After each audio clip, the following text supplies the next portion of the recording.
Welcome to Inside English. Step inside the world of stories, language, and ideas. Hello, my friends. Welcome back to Inside English. I'm James, and I'm so happy you're here today.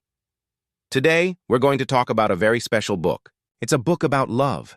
It's a book about feelings. It's a book about a young man who feels everything very, very deeply.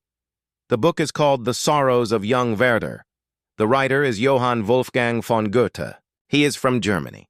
He writes this book in 1774. That's more than 200 years ago. But the feelings in this book, they are still important today. Before we start, I want to ask you something. Think about this question. Have you ever loved someone, but that person doesn't love you back? How does that feel? It hurts, right? It feels heavy. It feels like your heart is breaking. This is what happens to Werther. He loves a woman named Charlotte, but Charlotte cannot love him back. And this feeling, this pain, becomes too much for him. This book is written like letters. Werther writes letters to his friend. He tells his friend everything. He tells him about the trees, the sky, the flowers. He tells him about Charlotte. He tells him about his heart.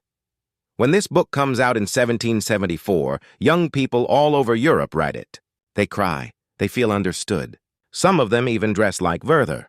They wear blue jackets and yellow pants just like him. Why? Because Goethe writes feelings in a way that is real. He doesn't hide anything. He shows us. Feelings are powerful. Feelings are important.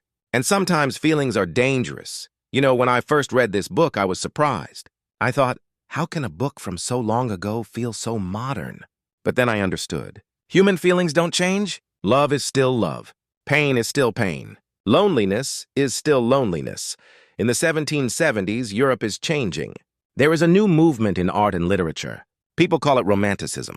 Before this time, society tells people, be reasonable, be logical, control your emotions. But the Romantics say, no, feelings are important. Nature is important. The heart is important. Werther is one of the first romantic heroes in literature. He doesn't follow the old rules. He follows his heart. And this makes him both beautiful and tragic. So today we're going to walk through this story together. We're going to meet Werther. We're going to meet Charlotte. We're going to understand why this book touched so many hearts. Are you ready? Let's begin. Werther is a young man. He is maybe 23 or 24 years old. He is sensitive. He is kind. He loves nature. He loves art. He loves poetry. But Werther is also tired. He is tired of the city. He is tired of fake people. He is tired of society and its rules. One day, Werther decides to leave. He goes to a small village in the countryside. He wants to rest. He wants peace. He wants to find himself again. When he arrives, he feels happy. The village is beautiful. There are green fields everywhere. There are tall trees. There are birds singing. Everything feels alive and beautiful. Werther walks through the fields. He sits under the trees. He watches the sunset. He feels free. He writes letters to his friend, Wilhelm. He says, I am so happy here. I feel like a child again. Everything is simple. Everything is beautiful. Werther loves simple people. He talks to farmers. He talks to children. He doesn't care about money or status. He just wants to feel alive. He just wants to feel real, and then one day something happens. Werther meets Charlotte. It's a warm evening in May. There is a dance in the village. Werther goes to the dance. Someone tells him, you must meet Charlotte. Everyone calls her Lotta. She is wonderful. Werther waits. And then he sees her. Charlotte arrives at the dance. She is wearing a simple white dress. Her hair is brown. Her eyes are warm. But it's not just her beauty. There is something else. She has several young children with her. They are her younger brothers and sisters. You see, Charlotte's mother died some years ago. So Charlotte takes care of the family. She is only 20 years old, but she is like a mother to them. The children hold her hands. They look at her with love. She gives them bread. She kisses their heads. And then she tells them, go play now. I will dance for a little while. Werther watches all of this, and something happens in his heart. He sees not just a beautiful woman. He sees a beautiful soul. Someone introduces them. Charlotte, this is Werther. He is new in our village. Charlotte smiles. She says, welcome. I hope you like our small village. They talk. And then the music starts. Werther asks, may I have this dance? Charlotte says yes. They dance together. And for Werther, time stops. He feels her hand in his hand. He sees her smile. He hears her laugh. And in that moment, he falls in love. Completely, deeply, forever. Later, he writes to Wilhelm, "I have met an angel. Her name is Charlotte. She is everything good in this world. When I am with her, I feel alive. But here is the problem. That same evening, someone tells Werther, Charlotte is engaged. She is going to marry Albert. He is away now, but he will return soon." Werther's heart drops. But he tells himself, it's okay. I can still be her friend. I can still see her. That's enough, but deep inside he knows. It's not enough. It will never be enough. Days pass. Werther visits Charlotte often. She welcomes him. She is always kind. They become friends. They talk about books. They talk about music. They talk about life. They walk in the garden. They sit under trees. They watch the sunset together. Everything feels perfect. But it's not perfect. Because Werther loves Charlotte. And Charlotte cares for Werther, but only as a friend. Then Albert returns. Albert is Charlotte's fiancé. He is a good man. He is calm. He is responsible. He is everything society says a man should be. Werther meets Albert. And surprisingly, Werther likes him.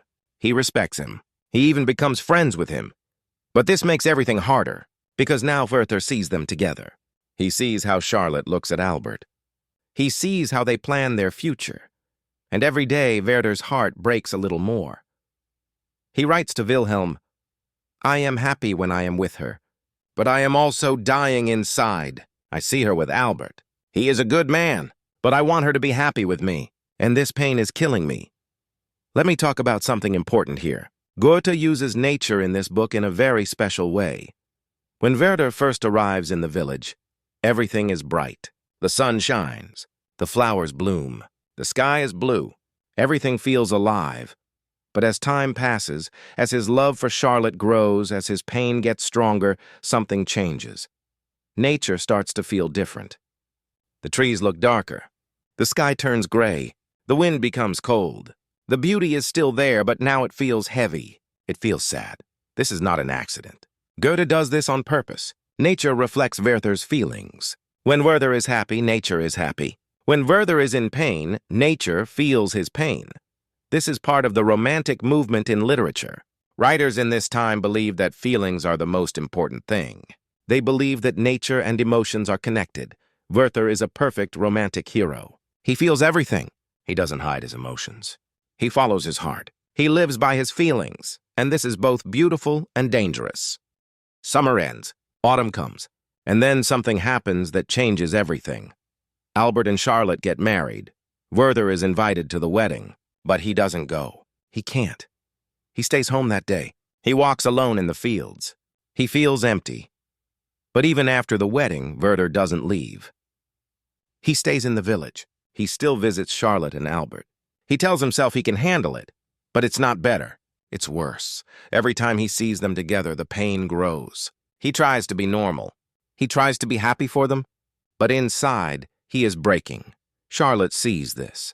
She knows Werther loves her, and it makes her sad, because she cares about Werther, but she loves Albert, and she knows this situation is not good. Finally, Werther makes a decision. He decides to leave the village. He gets a job in another city. He thinks, maybe if I go far away, I will forget Charlotte. Maybe I will find peace. So Werther says goodbye. Charlotte says, "Take care of yourself, Werther. I hope you find happiness." Werther goes to the new city. He starts his new job. At first, he feels hopeful. But very quickly, he realizes something. He doesn't fit in here. The people in this city are cold. They care about titles and status. They care about who is rich and who is poor. They care about rules and manners. Werther doesn't care about these things. He just wants to be real. He wants to talk about feelings, about ideas, about life. But these people don't understand him. They think he is strange. They think he is too emotional. One day, there is a party at a nobleman's house. Werther goes to the party. He thinks everything is fine. But then, some important guests arrive. And suddenly, someone tells Werther, "You must leave now. People of your status cannot be here when these guests are present." Werther is shocked. He is hurt. He is humiliated. He writes to Wilhelm, "These people have no heart. They only see titles. They only see status. I hate this place." Werther becomes more and more unhappy. He is lonely. He misses Charlotte. He misses the village. After several months, he makes a decision. He quits his job, and he returns to the village. He returns to Charlotte. When Werther returns, something is different. He is different. He is darker now. His eyes look tired. His smile is gone. The joy he once had is gone. Now there is only pain. He visits Charlotte and Albert again. Charlotte feels worried. She sees the change in him. Werther doesn't try to hide his feelings anymore. He looks at Charlotte with sad, desperate eyes. He talks about death. He talks about how life is meaningless without love. Charlotte says to him, "Werther, you must stop this. You must move on. This is not good for you." But Werther says, "I cannot move on. I cannot stop loving you. This love is all I have. It's December now. Winter has come. Everything is cold. Everything is gray." One evening, Werther visits Charlotte. Albert is not home. They are alone. They sit by the fire. Charlotte takes out a book.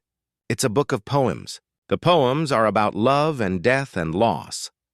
She says, "Remember this book? We used to read it together." Charlotte starts to read. Her voice is soft. The poem is beautiful and sad. As she reads, Werther moves closer. Tears come to his eyes. When Charlotte finishes reading, there is silence. Then Werther looks at her. He says, "Charlotte." His voice is full of emotion. Charlotte sees the look in his eyes, and she feels afraid. She stands up quickly. She says, "Werther, no. You must stop. I am married. This cannot be." Werther says, "I know you can never be mine, but I cannot stop loving you. I cannot live without you." Charlotte's voice is firm now. She says, "Werther, you must not come here anymore. This must stop, for your own good. This must stop." Werther looks at her one last time. Then he stands up. He says quietly, "Goodbye, Charlotte." He leaves. Charlotte stands there, shaking. She knows something is terribly wrong. Werther goes home.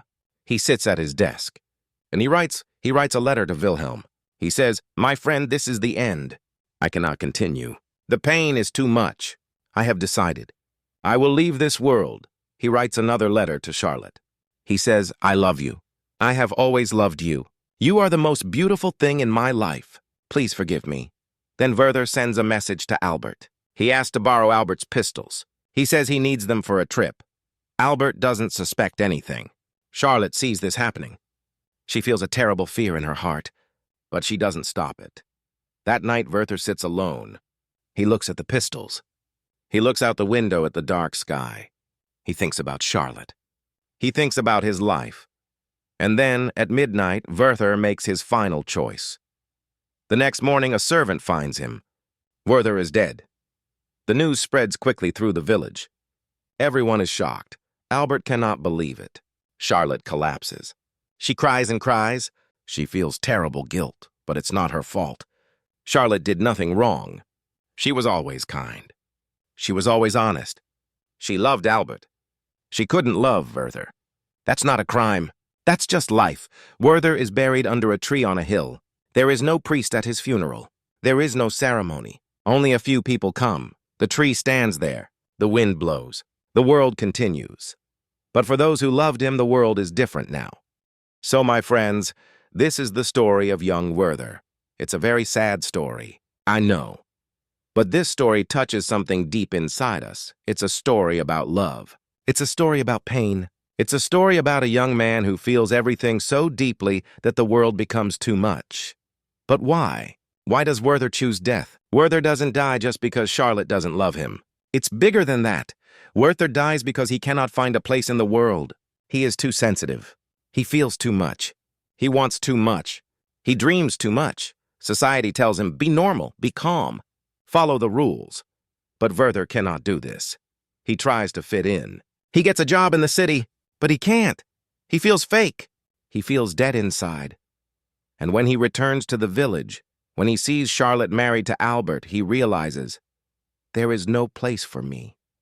I am always going to be in pain, so he chooses to leave. Now I want to be very clear. I am not saying his choice was right. There are always other ways. There is always help. There are always people who care. But Goethe is showing us something real. He is showing us how a person can feel so lost, so alone, so trapped, and this is important. Because even today, people feel this way. When Goethe writes this book in 1774, he is very young. He is only 24 years old, and maybe he understands Werther because he feels these things too. You see, Goethe himself falls in love with a woman who is engaged to someone else.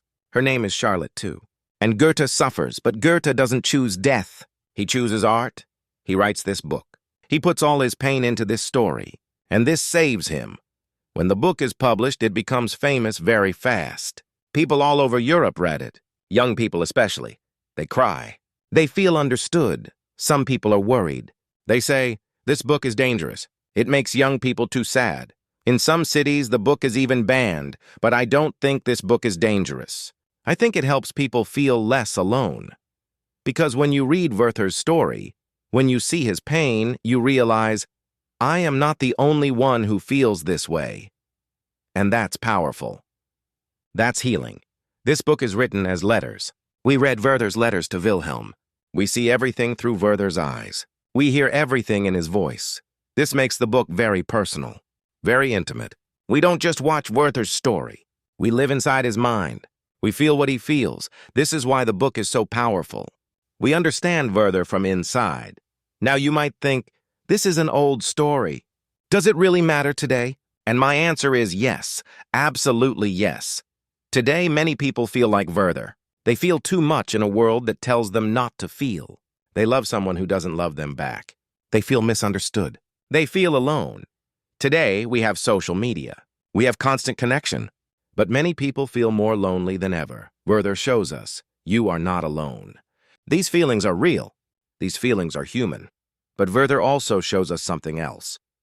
He shows us the danger of staying in pain, the danger of not asking for help. Today, we understand mental health better than people did in 1774. We know that depression is real. We know that pain can be treated. We know that help exists. If you feel like Werther, please remember this. There is help. There are people who care. There is always another way. Talk to someone. Talk to a friend. Talk to a family member. Don't stay alone with your pain. Your feelings are important, but your life is more important. So what can we learn from this story? First, feelings are powerful. They are real. They matter. Second, but feelings are not everything. We must also take care of ourselves. We must find balance. Third, love is beautiful. But love should not destroy us. Fourth, we need connection. Werther suffers alone, and this is dangerous. We need people close to us. Fifth, nature can help us. But nature alone is not enough. We need community. We need purpose. We need help. At the end of the book, Werther is buried under a tree. The tree is on a hill. The wind blows through its branches, and this image stays with me. The tree still stands. The world continues. Life goes on. Even when we feel like everything is ending, the world keeps moving. The sun rises. The seasons change. Life continues. And maybe that's the real message. Yes, pain is real. Yes, loss is real. But life is bigger than one moment. Life is bigger than one feeling. We must keep going. We must keep living. Because there is always tomorrow. There is always another chance. My friends, thank you for staying with me through this story. I know it's heavy. I know it's sad. But I think it's important. If you haven't read The Sorrows of Young Werther, I hope you will. It's a short book. It's not difficult to read. But it will stay with you. It will make you think. It will make you feel. Before I go, let me ask you one last question. What would you say to Werther if you could talk to him? Would you tell him to be strong, to let go? Or would you just sit with him, listen to him, let him know that he is not alone? Maybe that's what he needed most. Not advice, just presence. Just someone to say, I see you. I hear you. Your pain is real. So if you know someone who is suffering, someone who feels like Werther, please be there for them. Listen to them. Just be present. Your presence can save a life. Thank you, my friends, for listening today. Thank you for being here with me. Take care of yourself. Take care of your heart. And remember, you are not alone. You are never alone. Until next time, this is James, and this is Inside English. Goodbye, my friends. Be kind to yourself.